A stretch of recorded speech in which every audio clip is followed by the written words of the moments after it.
बहुत सारा एमती छोट छुआ मैंने अच्छा जो मानू कि स्टेज देखले बहुत डर लगे जदि आप बाध्य करते स्टेज उपर जाई किछि कहवाई से माने इमिडिएटली कांदिबा आरंभ कर दियंती।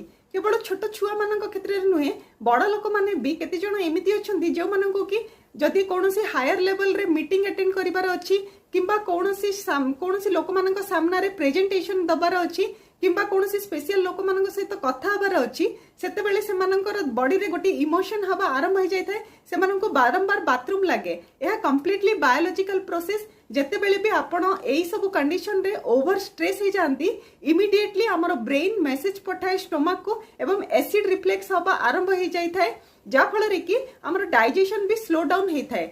सेथि लगी आपण को बारंबार बाथरूम लगी थाए जा फल कि ब्रेन हमर ए स्ट्रेस लेवल को बहुत कम कर दिए।